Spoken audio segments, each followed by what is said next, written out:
Bien, hoy vamos a sumergirnos en un concepto que, de entrada, suena oxímoron, casi. Tenemos delante la descripción de una plataforma llamada Arena Estoica. Un nombre que ya de por sí es toda una declaración de intenciones, ¿eh? Arena te evoca competición, conflicto, un espectáculo. Claro, Y estoica, pues todo lo contrario. Serenidad, virtud interior, que no te importe el juicio de los demás. Es como intentar mezclar aceite y agua, vaya. esa es exactamente la cuestión. La descripción es muy directa. Dice que es la primera plataforma que convierte el crecimiento personal, concretamente la filosofía estoica, en un juego competitivo. Y mi primera reacción es de escepticismo puro. Claro. O sea, ¿no es esto traicionar la esencia misma de la filosofía que pretende enseñar? Planteas la objeción fundamental desde el minuto uno. El objetivo del estoicismo es alcanzar la ataraxia. Esa tranquilidad del alma, ¿no? Que nada te perturbe. Exacto. Y aquí proponen meter esa búsqueda en una arena que, por definición, es una fuente de perturbación, de comparación, de querer ganar. Es una paradoja andante. Totalmente. Así que esa será nuestra misión en los próximos minutos, desgranar esta idea tan contradictoria, ver cómo pretende funcionar y debatir la gran pregunta. ¿Puede una filosofía milenaria sobre la paz interior convertirse en una competición adictiva sin corromperse por el camino? Vamos a desglosarlo. Un reto fascinante, desde luego. A ver si la idea se sostiene o se derrumba bajo el peso de su propia contradicción. El punto de partida es esa propuesta de valor, ¿no? Combinar el estoicismo con la motivación de la competición social. La idea es que la adrenalina de un videojuego o de una liga de eSports se pueda aplicar al desarrollo de la virtud.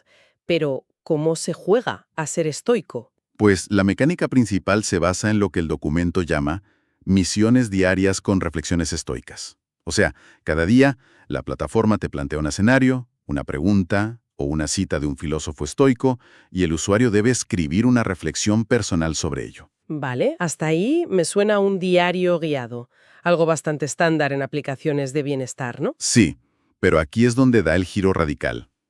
Esas reflexiones no son privadas. Ah, Entran en una competición PvP, o sea, jugador contra jugador. Tu introspección se convierte en una pieza de exhibición que es evaluada, votada y puntuada por el resto de usuarios de la arena. espera, esto ya me genera muchísimas dudas. ¿Y cuál es el criterio? ¿Un simple me gusta? Porque si es así, esto se convierte en un concurso de elocuencia, no de virtud. ¿No? Y aquí está el núcleo de la propuesta. Su aspecto más ambicioso y a la vez el más problemático.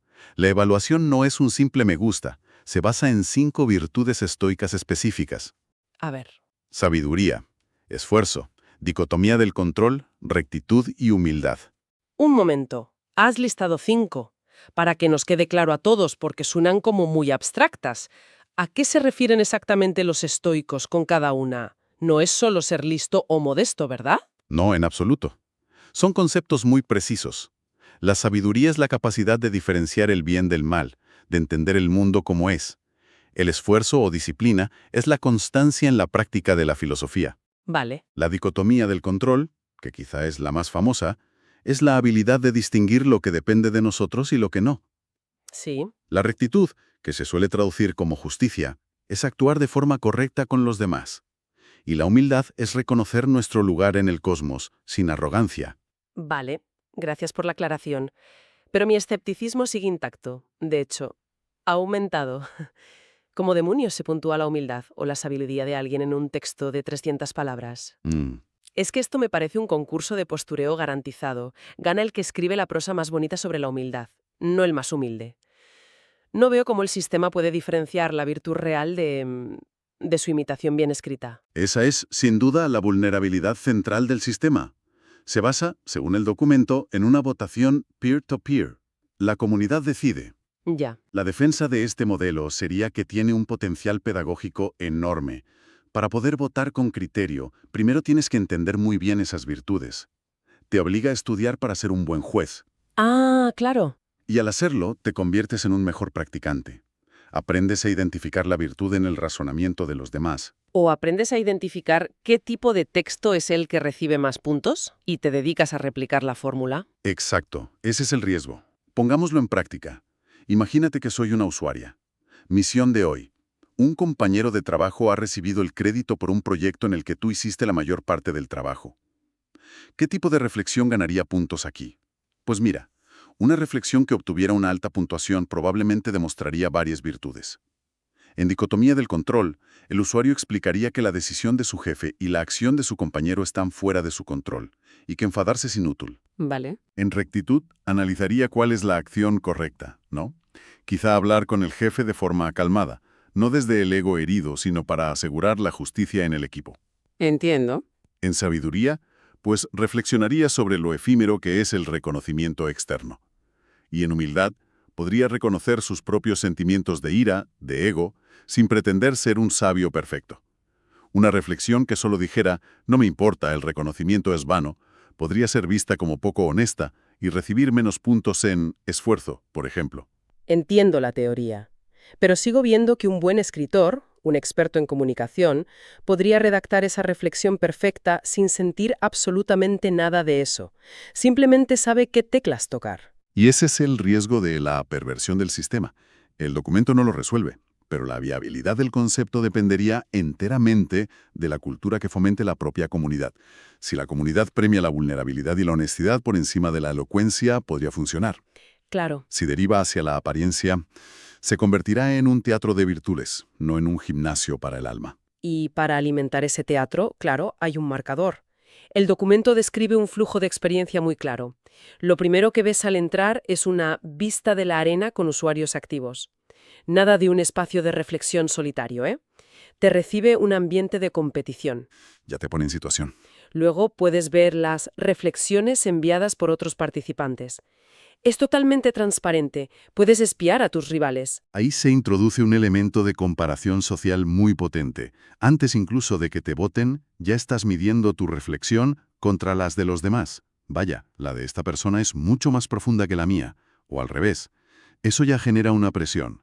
Después llega el sistema de votación, donde eres juez y parte. Y el gran final, la clasificación actualizada en tiempo real. Uf. Tu nombre sube y baja en el ranking según cómo la comunidad perciba tu sabiduría. Desde el punto de vista del diseño de producto, es un motor de engagement brutal. Potentísimo. Ver tu nombre ascender en una lista es una de las recompensas psicológicas más simples y efectivas que existen. Gamificación en estado puro. Pero aquí es donde la contradicción explota. El estoicismo, en su núcleo, es una filosofía de validación interna. Epicteto, Séneca, todos insisten en que la opinión ajena, la reputación, los honores, son indiferentes. Claro. Están fuera de tu control y no deben afectar a tu paz interior. Y esta plataforma coge el mayor de los indiferentes, un ranking público, y lo convierte en el motor central de la práctica. Es fundamentalmente antiestoico. Es la gran paradoja de arena estoica, y no creo que tenga una respuesta fácil.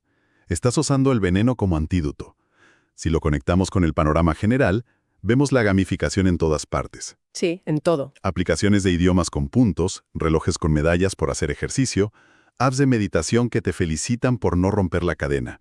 Se usan nuestros impulsos competitivos para construir buenos hábitos. Pero hay una diferencia abismal. Aprender vocabulario o correr son acciones binarias cuantificables. ¿Has hecho la lección o no? ¿Has corrido 5 kilómetros o no? Cierto. Pero aquí se intenta cuantificar la virtud.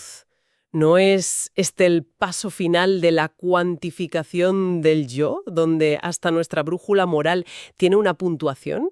Me parece a la vez brillante y un poco distópico. Es una pregunta excelente. ¿Puede ese mismo mecanismo de recompensa externa usarse para algo tan profundo e intangible como el desarrollo filosófico? ¿O el propio mecanismo corrompe el objetivo? Claro. Un ranking te puede hacer más sabio o simplemente te hace mejor jugador en el juego de la sabiduría. Podrías tener a alguien en el número 1 del ranking de humildad que, en secreto, es la persona más arrogante del mundo, pero ha descifrado el algoritmo social de la plataforma. Exacto. Y eso sin hablar de la posibilidad de manipulación directa. Si todo se basa en votos de la comunidad, que impide que se formen círculos de votos, donde grupos de amigos se puntúan alto entre ellos para subir.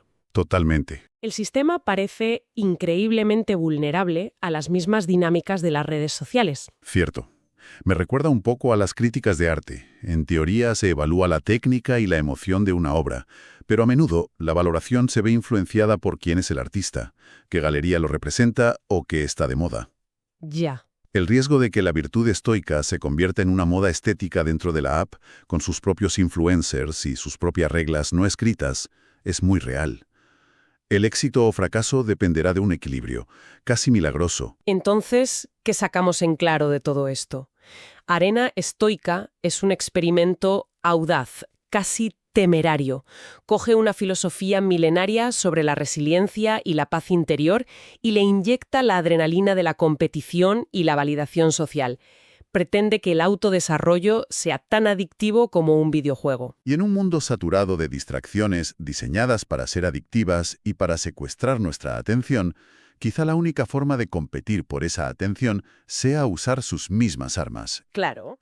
El debate es si, al usar esas armas, destruyes aquello que querías proteger. ¿Cuál es ese equilibrio tan delicado del que hablas? El equilibrio entre la motivación y la corrupción.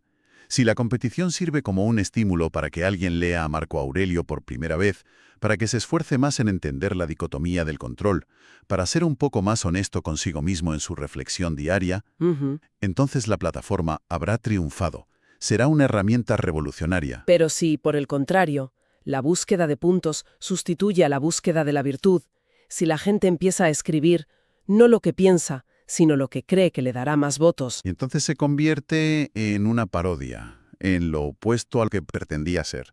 Transforma la filosofía en una competición de popularidad. Es una propuesta que, como mínimo, nos obliga a cuestionarnos cómo interactuamos con estas ideas en la era digital. y esto nos deja con una última reflexión, para que cada cual le dé una vuelta. Los estoicos originales, como Séneca o el emperador Marco Aurelio, escribían para ellos mismos. Las meditaciones de Marco Aurelio eran su diario privado, una forma de recordarse sus principios, de luchar contra sus propios demonios, sin buscar una audiencia. No buscaban likes, ni puntos, ni un puesto en un ranking de emperadores sabios. El ejercicio de escribir era el fin en sí mismo, no un medio para obtener una recompensa externa. Entonces, la pregunta final es esta. Si ellos vieran esta plataforma, ¿la considerarían una herramienta brillante para difundir la virtud en el siglo XXI, para hacerla accesible y atractiva a una nueva generación que funciona con estas reglas de juego? O la verían como una distracción más, una nueva y sofisticada forma de buscar la aprobación externa que tantos se esforzaron en ignorar.